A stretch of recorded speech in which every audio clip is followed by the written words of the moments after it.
Günlerdir bu videonun başlangıcını bekliyorum ve tabii ki de Budva'ya gelmeyi bekliyorum. Ulan ne atladın be, bütün su bana geldi. Oh, şöyle serin sulara kendimi bırakayım. Aa, çok güzel. İnanılmaz bir sıcak var çünkü. Nasılsınız dostlar? Umarım herkes iyidir, keyfi yerindedir, sağlığı yerindedir. Ben şu an Budva'ya geldim sizlere. Morgen diye yazılıyor, Morgan diye okunuyordur büyük ihtimalle. Sahili göstermek istiyorum. İğne atın yere düşmeyecek şekilde bir kalabalık var.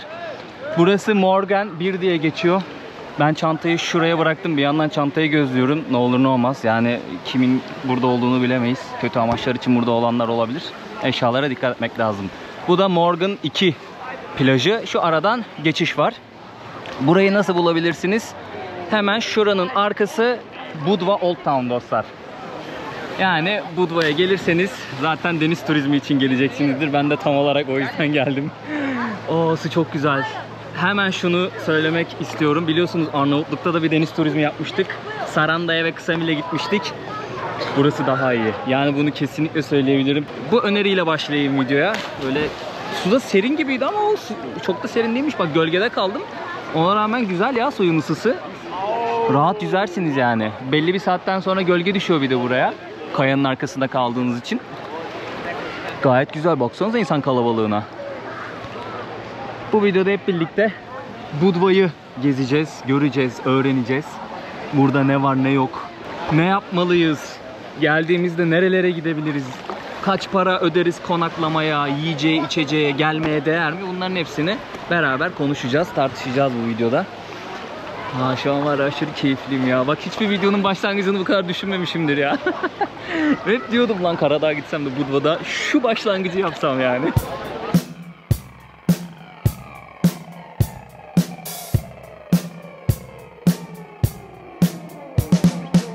Devam edince karşıda Old Town var. Yani o sondaki bilgiyi sizlerle paylaşamazdım dostlar. Yo hablo dedim español un poquito. Makarnası falan da çok güzel. Diri diri değil. You will pass nearby the Mamula Island, an island which used to be the prison.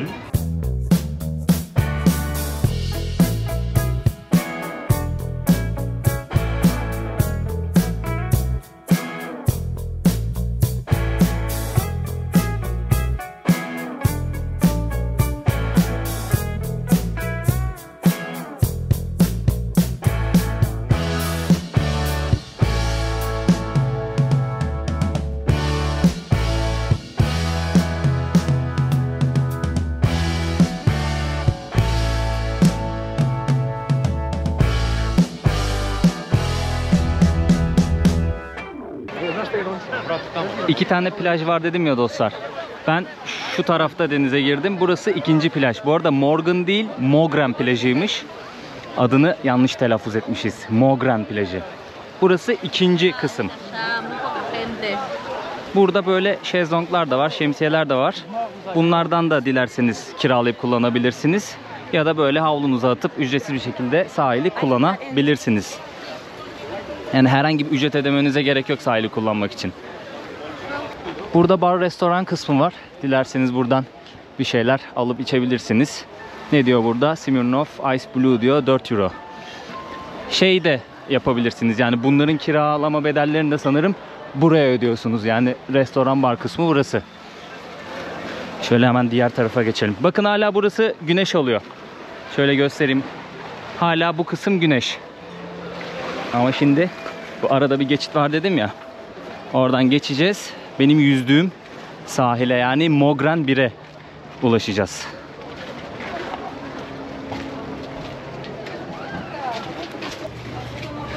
Burada da fotoğraf çekiliyorlar. Manzara güzel çünkü buradan.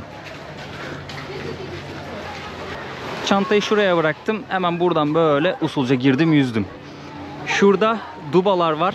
Oradan öteye geçiyorsunuz ama dikkat edin çünkü tekneler de orayı kullanıyor. Ne olur ne olmaz yani güvenliği tedbiri elden bırakmayın. Bu arada su ısı olarak mükemmel. Ne ılık ne serin, ortası. Arnavutluk'la kıyaslamıştım. Burası bence çok daha iyi çünkü hem daha berrak hem daha temiz. Bu kadar kalabalık olmasına rağmen temizdi yani su. Ama aşırı tuzlu. Bayağı tuzlu su. Baksanıza ya. Ne kadar kalabalık var. Tek kişi gelecekseniz benim gibi yapın mutlaka. Ne olur ne olmaz yani eşyanızı ya burada biriyle tanışın, beraber birbirinizin eşyasını gözeterek suya girin ya da benim gibi bir yere koyun. Gözetleyin sürekli, yani gözünüzü ayırmayın, ne olur ne olmaz.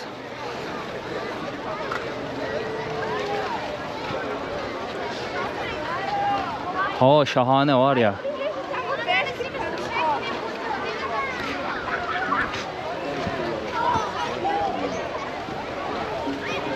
Çok güzel bir yer. Ücretsiz bir şekilde sahili kullanabilmeniz ayrı bir güzellik yani. Rahat bir şekilde gelip şeyinizi atıp, havlunuzu atıp kullanabiliyorsunuz. Kimse size hayırdır birader niye sahili kullanıyorsun demiyor. Dilersen burada şezlong seçeneğin de var. Alırsın. Şemsiyesi var, bilmem nesi var. Kullanırsın. Burada tuvaletler var. Duş var. Ondan sonra şey var, bir de böyle dolaplar var. Saatlik ücretle mi çalışıyorlar, günlükle mi çalışıyor bilmiyorum, bir fikrim yok. Kiralıyorsun, kullanıyorsun yani. Ön sıralarda oturmak istiyorsanız 40 euro ödüyorsunuz. Gerilerde oturmak istiyorsanız 30 euro ödüyorsunuz. Böyle ikili satıyorlar. Ortada da bir tane şemsiye. Ne diyor? Mogren sahili 8 ile akşam 9 arası açık. Yani sabah 8'den akşam 9'a kadar kullanabiliyorsunuz Mogren sahilini. Buranın manzarası da güzel ha. Şuradan göstereyim sizlere. Baksanıza suyun rengine. Ne kadar güzel, berrak gözüküyor. Yürüdüğümüz bu yol Old Town'dan başlıyor, sahillere kadar gidiyor. Şimdi bu yoldan devam edince karşıda Old Town var. Hemen Old Town'un dibinde de şey var, sahiller var. Yani orası tek bir sahil de olabilir, çok emin değilim. Orada da denize girebiliyorsunuz ama orası çok daha kalabalık çünkü direkt otellerin falan dibinde olduğu için insanlar genelde şey yapıyorlar, yani ilk bulduğu yere çöküyor. Ama bu tarafa, benim gittiğim tarafa daha çok gençler gidiyor. Baksanıza nereye şey yapmışlar, kurmuşlar tezgahlarını. Oraya nereden indiler ya? Ha, burada abimiz şey satıyor, kolye bileklik satıyor. Bir şey söyleyeyim, %100 Türktür ha. Bizden başka satan yok çünkü. Keyif 10 numara vallahi. Ama işte kayalık yani, buradan da girilmez.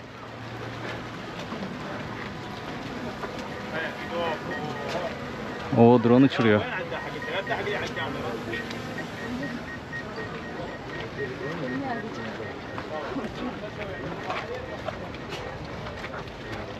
Ne diyor? Burada adalara götürüyor. Aziz Nikola Adası'na 40 euro. Aziz Stefan Adası'na 40 euro. Ploče dediği 90 euro. Şey yapıyor galiba ya. Tur yapıyor. Koylara tur da yapıyor olabilir. Çok emin değilim.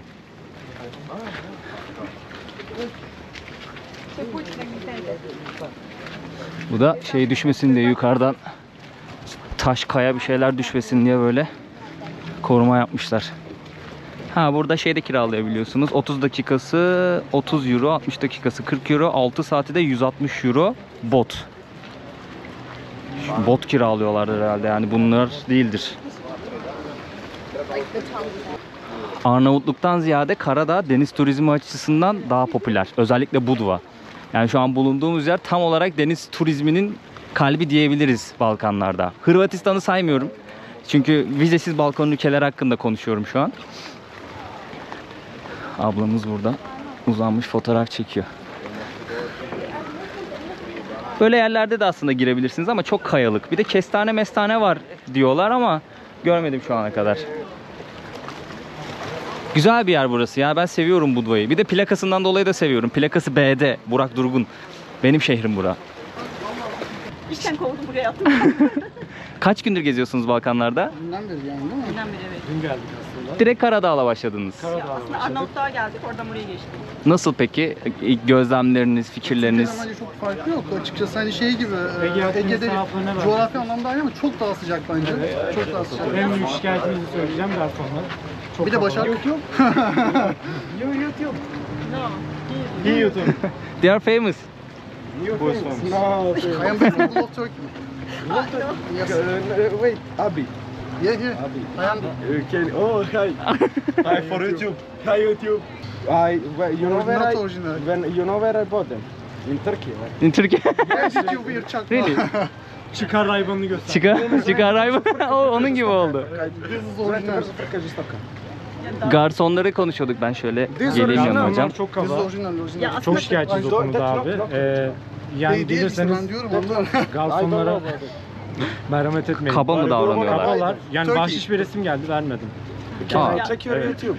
Yes, Burak Durgun. Can you- Bir dakika, can you cidden dur admit to video? Evet. Can you admit to video, please? Durgun mu? Bilmiyorum hocam, bakalım kütük neresi?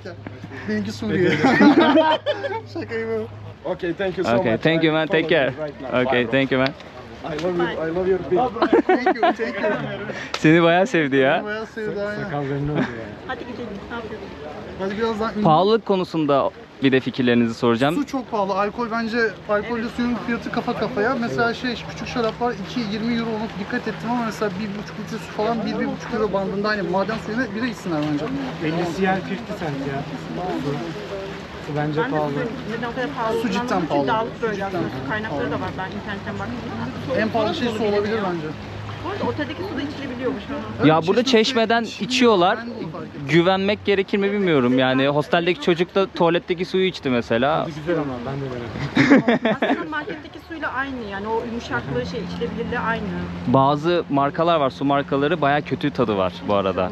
Hiç bilmiyorum ama bayağı kötü ya, çeşme suyu gibi tadı var. Ama otelin yemekleri iyi. O konudan hiçbir suçlayamam. Gayet de Türk yemekleri aynı. Yani hiçbir yabancılık kesinlikle Ya çekmezler. garsonlarla ilgili de şey yapmak gerekiyor. Hesabı biz 4'e böldürüyoruz. Bunu baştan söylemek Her aldığını değil, her Evet, yediğini mesela insan öder ya, öyle yapmıyor. Mesela atıyorum işte kimisi her şeyi yedi işte, atıyorum bir arkadaş da mesela maden suyu içti, gene de 4'e bölüyor. Öyle bir saçmalığı var. Yani bana başta söyleseydiniz diyor adam. Aa. Mesela evet, öyle hani Alman hesabını hiç sevmiyorlar.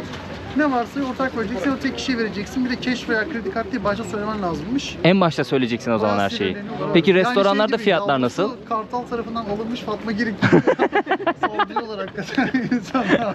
Restoran fiyatları Türkiye'ye göre bence iyi. İyi de evet kesinlikle. Yani bence burada market fiyatları biraz daha pahalı. Ama kesinlikle turla gitmesinler bence bireysel. Çünkü mesela Stefan'a 75 euroya götürüyorlar ama kesinlikle takside falan gitmek çok daha uygun, hani çok fazla gereksiz kazık. Bir de birkaç kişiyseniz bölüyorsunuz fiyatı, daha Tabii, mantıklı. tabii, aynen. Şu tabak 10 euro mesela. 10 euro. Oo, jumbo karides onlar ya. Jumbo karides. Oo, fenaymış. Risotto ile birlikte. Bir de şey, manzara da yani. Tuzak yalnız. Büyük tuzaklar oldu da Orada da neyse. bir garson Aynen. tuzağına düştü. Harbi mi? Genel olarak güzel bir yer ya bence. Hani Sevdiniz Budva'yı o zaman. bir taraftan da çok fazla Türk de var. Marketlerde diş Türkiye'de fırçası var mıydı?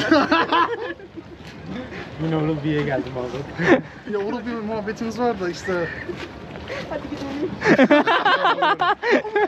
Kapatabilirsin hocam. Tamam, kamerayı. kestik. Evet. Tam yerinde kesmişiz bu arada. Yani o sondaki bilgiyi sizlerle paylaşamazdım dostlar. Neyse, şimdi arkamda Budva'nın belki de en meşhur manzaralarından biri var. Burada bir heykel görüyorsunuz. Nerede? Ha, şurada. Kameradan baktığım için çok şey yapamadım, parmağı yanlış yere yönlendirdim. Bu heykelin 2 tane hikayesi var. Tabii bunlar rivayetli büyük ihtimalle. Birincisi şu. Sözde burada bir tane kız varmış ve yüzerken boğulmuş. Onun için böyle dans eden bir kız heykeli yapmışlar. İkinci hikaye de şöyle. Zamanında burada birbirini seven bir çift varmış ama parasız oldukları için evlenemiyorlarmış. Çocuk denizcilik yapmak için sulara açılmış. O demiş ki ben öyle para kazanayım, gelelim evlenelim. Kız beklemiş. Çocuk hiç geri dönmemiş. Günlerden bir gün bir tane balıkçı böyle kıyıya bir ölü beden, insan bedeni vurduğunu görmüş. Daha sonrasında gitmişler, bakmışlar bu çocuğun bedeni. Bu çiftimizin aşkı da mahşere kalmış. Böyle bir hikayesi var. İlginç bir hikaye. Yani ikisi de ilginç. İkisi de rivayettir diye düşünüyorum. Kuvvetli muhtemelen. Yerde kırmızılık var ama umarım birinin kanı değildir. Bayağı fazlaydı.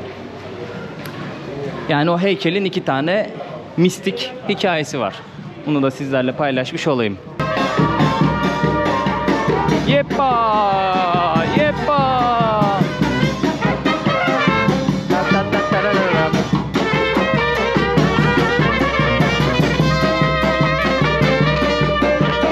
Baya gayrimenkul şey ya bu. Ay, reklama bak. Buradan mı gidiyorduk Old Town için? Evet. Ha, oraya sahne kurmuşlar ya. Akşam kesin bir şenlik var. Old Town'un ana kapısı. 9. yüzyıl 17. yüzyıl arası diyor duvarlar. Burada biftekler var 29 euro. Yine biftek 29 euro. 21 euroya et yemeği yani. 10 euroya hamburger var. Burada cevapi var. Köfte 250 gram 17 euro. Balık menüsü var 28 euro. 20 euro da balık var. Pizzalar 12,5 euro, 12,5 euro, 14 euro, 16 euro, 18 euro en pahalısı. Hızlıdan böyle fiyatları da söyleyeyim sizlere. Tatlılar 6 euro. Biralarda 4 euro, 4,5 euro, 6 euro. Şarap var mı? Şarap da söyleyeyim sizlere. Burada viski var. O da 6 euro, 4,5 euro. Böyle ufak bardağı sanırım. 8 euro, 10 euro, 25 euroya kadar çıkıyor, markasına göre değişiyor. Şaraplar burada. Beyaz şarap diyor. 8 euro, 7,5 euro. 35 euro, 39 euro var ama bu sanırım 0,75 dediği aynen 750 mililitre, yani yaklaşık 1 litre.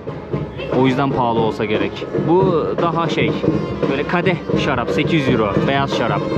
Burada Rose diyor, 7,5 euro kadehi. 8 euro kadehi. Yani bu şişe, ufak şişe de olabilir, çok emin değilim. O yüzden pahalı olabilir fiyatları. Çünkü 30 euro, 50 euro, 130 euroya kadar çıkıyor. O da büyük ihtimalle fiyatıdır, yani şişe fiyatıdır. Burada kumpir var. Sadece patates, kaşar 5 euro diyor. İçerisine bir şeyler eklemiş, 8 euro. Yanında kola 10,5 euro. Yanında bira 11 euro. Farklı farklı restoranlardan fiyatlar göstermek istiyorum. Çünkü buraya gelenler de bu videoları izliyor. En azından fiyat konusunda ben oturup yiyemesem bile bir bilgi sahibi olsun insanlar. Hemen burada bir bakıyoruz. Salata tabağı var ama tunalı salata, yani balıklı salata tabağı 18 euro. Midyeli salata tabağı 14,5 euro. Et yemeklerinin olduğu bölüme geldim. 25 euro ile 28 euro arası. Köfteler 12,5 euro, 14,5 euro diyor tabağa. Yanında böyle patatesiydi, salatasıydı. Öyle servis ediyorlar. Burada muzlu dondurmalı bir tatlı var, 6 euro. Burada da pankek var, 7 euro. Şöyle menüyü bırakalım. Usulca uzaklaşalım. Kaldığım hostel burası. Hostel Michel ismi. En ucuz yer burasıydı. Hemen şeyin içerisinde, Starigrad diye adlandırılan Old Town'un içerisinde. Gecelik 31 euro dostlar. Bir döndüm, duş aldım, kendime geldim, üstümü değiştirdim. Direkt Old Town'un içerisinde böyle eski bir taş bina. Yani odalar biraz geniş ama şöyle bir sıkıntı var. Çok kalabalık. O yüzden bir de hırsız problemi varmış sanırım. Yani kapısı sürekli açıktı. Gelen giden böyle bir şeyler araklıyorlarmış galiba. Herkes uyardı beni. Çok da böyle konforlu bir yer değil ama hayatta tutar. Gecelik 31 euro. 30 euro kendi fiyatı. 1 euro da burada şehir vergisi ödüyorsunuz. Hatta şöyle bir kural var. Normalde buraya turist olarak gelirseniz, otelde kalırsanız onlar sizin adınıza yapıyorlar. Registration dedikleri ve kayıt sistemleri var Karadağ'da. Sizin adınıza 1 euro vererek, sanırım her gün 1 euroymuş. Kaldığınız günleri kaydediyorsunuz. Yani sisteme işlemiş oluyorlar sizi. Otelde kalırsanız onlar sizin yerinize sisteme kaydınızı yapıyor ama sanırım hosteller yapmıyormuş. Kendiniz yapmanız gerekiyor. Ola ki Couchsurfing'de kaldınız, yine kendiniz yapmanız gerekiyor. Kamp yaptınız, yine mesela böyle turist ofisleri varmış. Burası başka bir yerde. Böyle bir yere gidiyormuşsunuz, 1 euro veriyormuşsunuz, kaydınızı yaptırıyormuşsunuz. Yani adresiniz nerede? Onu belli ediyorsunuz. Hükümet de anlıyor nerede kaldınız, yani devlet daha doğrusu. Böyle bir sistem varmış burada. Bunu da söylemiş olayım dostlar. Hostel yapmadı. Adam bana dedi, kendin gidip yapman gerekiyor dedi. Ama bir önceki otelim yapmıştı. Kotor'da kaldığım otel yapmıştı. Bu arada Old Town'un dışına çıktım. Burası böyle restoranlar var hemen dibinde. Old Town'un bir kapısı da burası. Şimdi ana kapıya doğru gideceğim ben ama şu manzarayı hava aydınlıkken göstermek istedim sizlere. Çünkü hava kararabilir biz gezerken. Burada marina var. Yatları görüyorsunuz, yani zengin taifesi yatlarını, teknelerini, botlarını bağlamışlar. İleride de sahil var, orada da yüzebilirsiniz. Ama benim gittiğim Mogren çok daha iyi bence, oraya gidin derim. Kalabalık ama bulursunuz bir yolunu. Durum budur, hosteli de göstermiş oldum sizlere. Bir tane çocuk vardı, Arjantinli. Çat pat İngilizce biliyor, anlaşamadığı dayı da çok iyi İngilizce bilmiyor. Anlaşamadılar, anladım aksanından, böyle İspanyolca bir şeyler söyledi. Dedim, Cardo dedim, ben yo hablo dedim, Español un poquito. Como puede ayudar dedim, yardım edebilir miyim? Ondan sonra başladık böyle sohbet etmeye. Arjantin'den gelmiş, 35. günü geziyor. İşte Avrupa turu yapmış. Sıra gelmiş, Budva'ya gelmiş. Biraz sohbet muhabbet ettik. Çocukta da euro var, değiştirememiş. Dolar var, özür dilerim, dolar var. Burada da euro geçiyor ya, diyor adama, yani değiştirmeyeyim, uğraştırma beni, yorgunum, doları kabul eder misin diyor. Onu anlatmaya çalışıyordu, orada yardım ettim. Dedim, tranquilo hermano. İş bende dedim, yani az buçuk biliyorum İspanyolca. Todo dedim, bien. Hemen böyle ben de özlemişim İspanyolca konuşmayı, çat çat çat. Birazcık sohbet ettik çocukla. Bayıldı, gitti odaya gitti, bayıldı. Yorgunluktan, ne kadar yorgunsa artık çocuk. Herkes denize girdi. Şimdi akşam yemeği öncesi bir Old Town turu yapıyor. Duşlar alındı.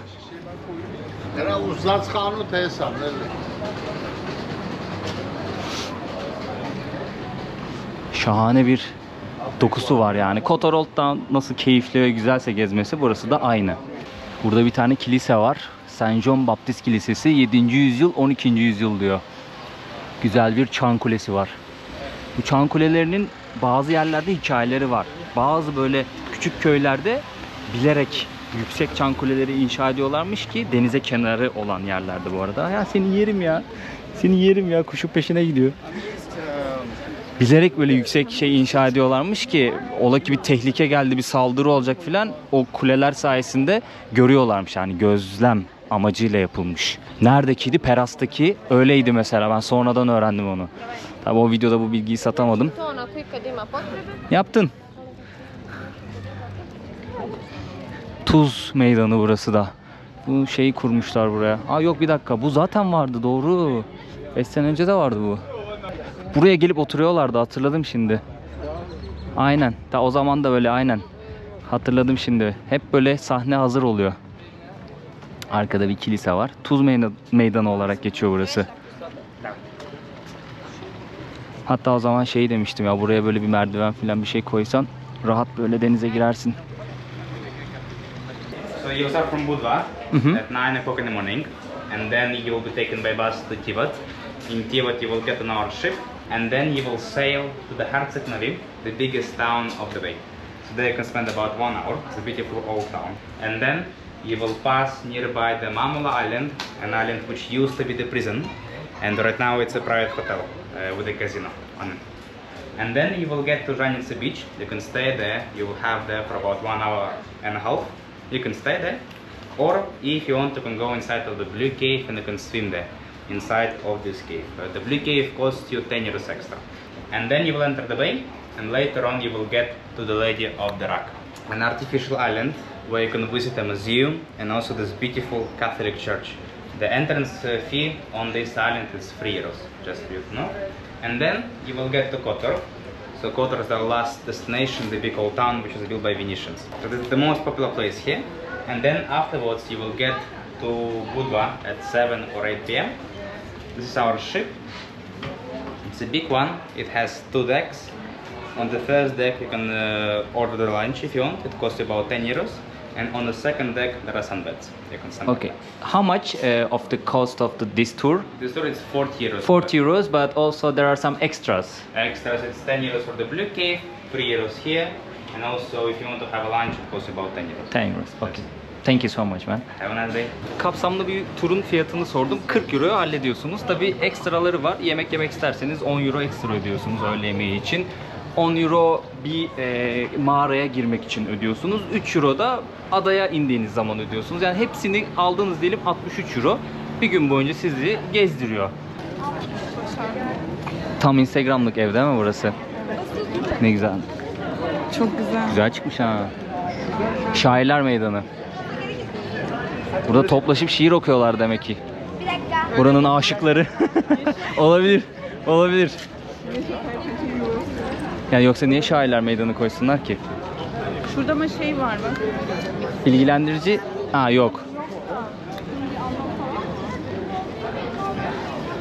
Giyotine benziyor ha. Pi'ye benzemiyor mu? Ya Pi'ye benziyor da burada kafa kesiyorlar gibi. Bahsetmiştim ya videonun içerisinde kayıt yaptırmanız gerekiyor diye. Böyle turist ofislerinden olabilir. Hatta şurada çalışma saatlerini de göstereyim. Şey yapın yani, atlamayın bunu gelirseniz, sorun. Bir de ceza meza keserler, onunla uğraşmayın.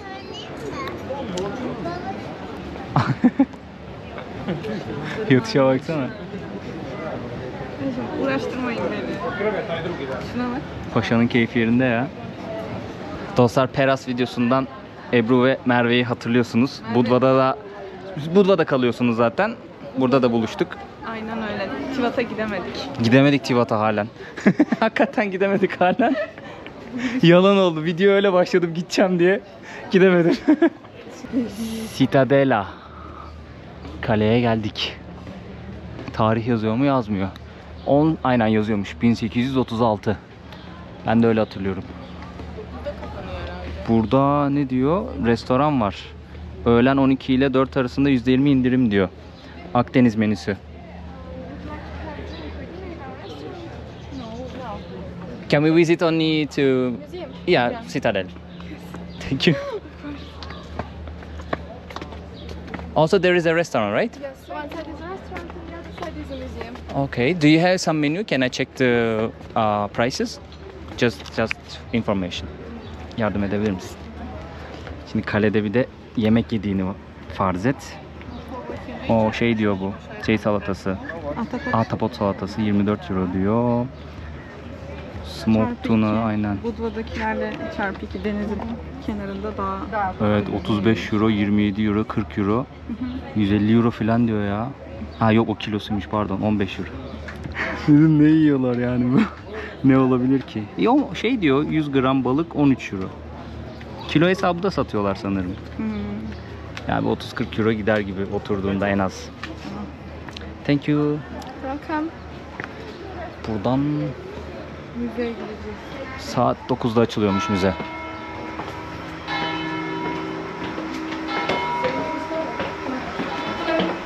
Hello. Thank you. Ticket is 5 euros per person. 5 euros per person. It's inside collection of all ships, library and Panoramic. Thank you, Fala. Upstairs this way. Fala. Biletimizi aldık. Kişi başı 5 euro. Ben 3 euro diye hatırlıyorum aslında ama... Aa evet posta kartıymış. Evet ama kimseye atmam bunu, saklarım. Kendime atıyormuşum buradan. Şurası var Aynen orası kütüphane. Hava kararmadan manzaraya bakalım.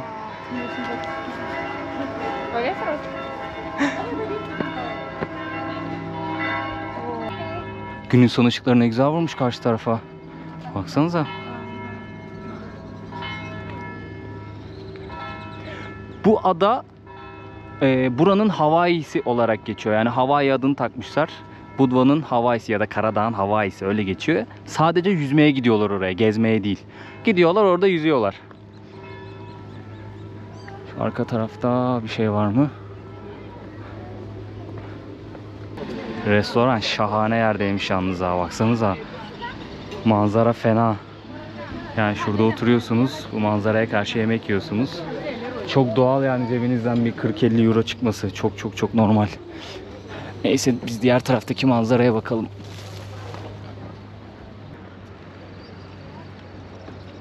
Vallahi şahane bir zamanda çıktık ha. Renkler çok güzel görünüyor. Burada gün doğumu da çok güzel izlenir de. Budva Old Town kaleden yukarıdan tam olarak böyle gözüküyor. Yani şahane bir görüntüsü var. Bir anda böyle eski bir şehre bakıyorsunuz. Kamerayı hemen bir çeviriyorum burada. Gün batımı.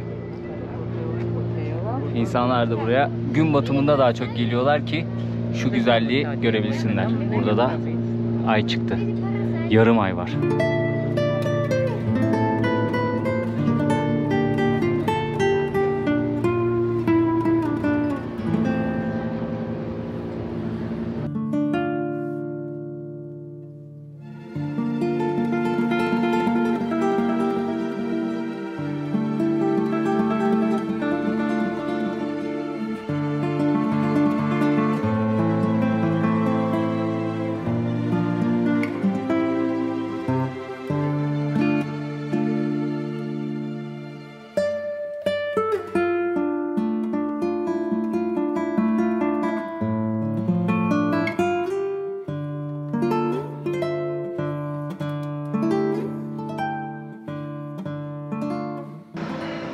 Ufaktan bir kütüphaneye de göz atalım. Burada krallıkların armaları var bak. Bosna yazıyor. Burada Makedonya yazıyor. Bulgarya yazıyor. Bulgaristan. Bu abimiz kim? Bunun şeyi yok. Adı yok.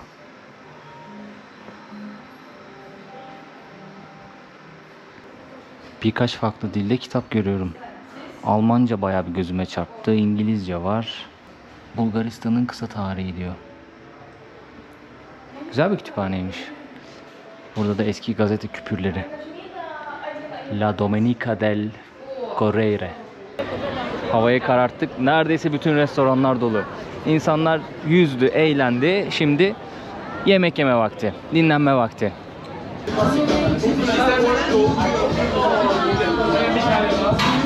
Budva Old Town içerisinde Lamia Pasta diye bir yer var. Türk abiler işletiyor. Çalışanların hepsi Türk. Şurada pencereden alıyorsunuz. İçeriden siparişi veriyorsunuz. Çok güzel bir makarnacıymış. Biz deniz mahsullü fettuccine miydi neydi? Evet, fettuccine söyledik. Deniz mahsullü şöyle midyesi var. İşte karidesi var vesaire. Ahtapotu var. Ne kadar? 9 euro fiyatı. Böyle şeyde veriyorlar. Take away yani al götür. Bayağı da ağır. 300-400 gram var makarna. Şöyle göstereyim. Güzel mi? Ben beğendim. Peki Bence taze. makarnayı orada yapıyorlar zaten. Evet, yapımı tamamen orada böyle gözünüzün önünde hemen hızlı yapıyorlar. Birazcık bekliyorsunuz ama çünkü çok kalabalık. Tadı güzel ya. Ben çok deniz mahsulü sevmem ama hoşuma gitti yani.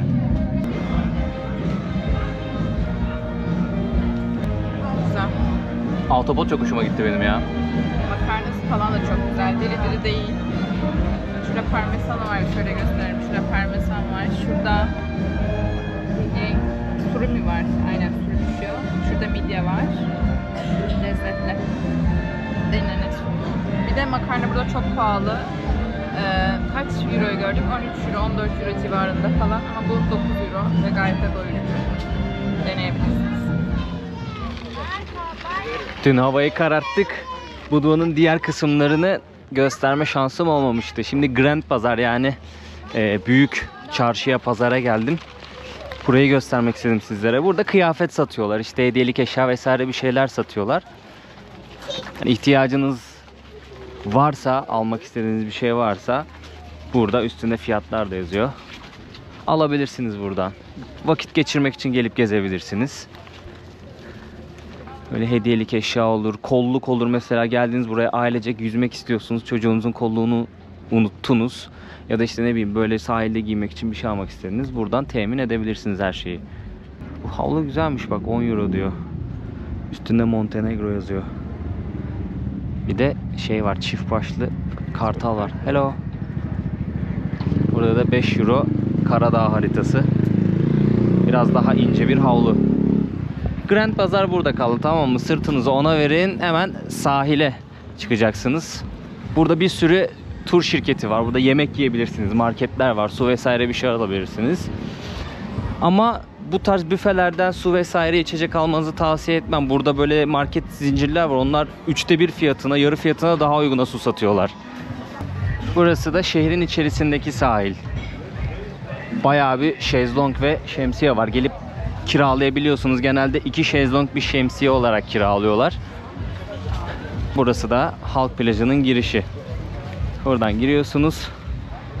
Havlunuzu atıyorsunuz. Kendi şemsiyeniz varsa onu dikiyorsunuz. Burada yüzüyorsunuz. Hemen Old Town'da şurada kaldı.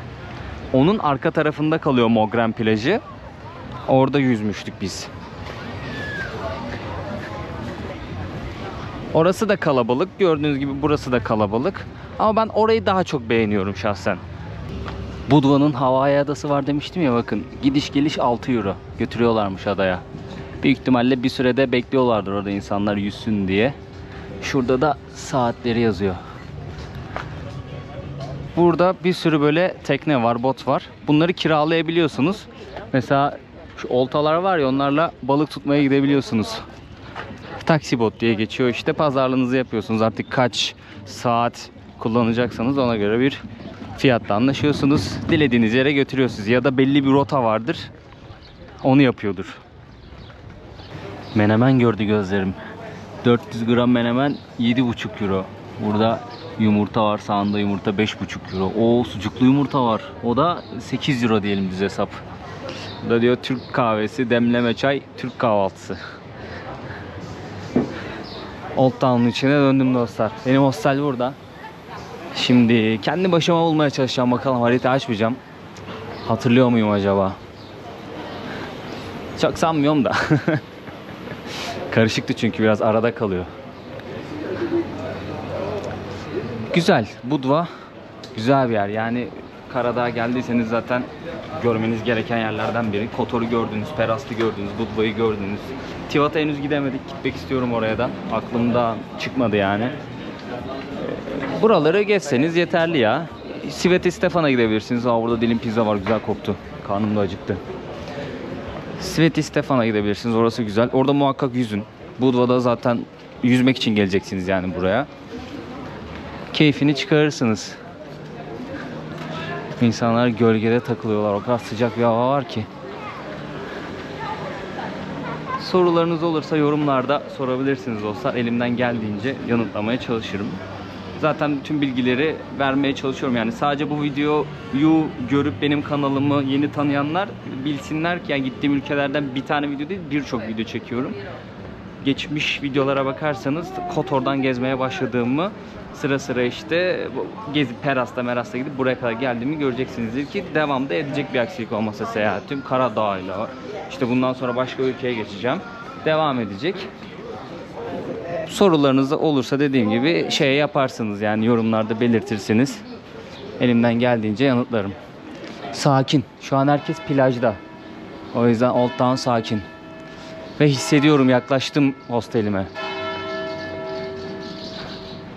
Bu videoluk bu kadar olsun dostlar. Bir sonraki videoda görüşmek üzere diyeyim. Budva güzeldi, keyifliydi. Ben seviyorum burayı. Yani ileriki zamanda da böyle fırsatım olursa tatil için falan kesinlikle gelirim buralara yani. Hoşuma gidiyor burası. Vizesiz Avrupa sonuçta. Umarım yakın zamanda vizeye geçmeden yani Avrupa Birliği'nin ne girme süreci var Karadağ'ın, oraya girmeden tatil için, gerçek bir tatil için elime kamera almadan buraya gelebilirim. Bakalım. Kendinize çok iyi bakın. Bir sonraki videoda görüşmek üzere diyeyim. Adios amigos.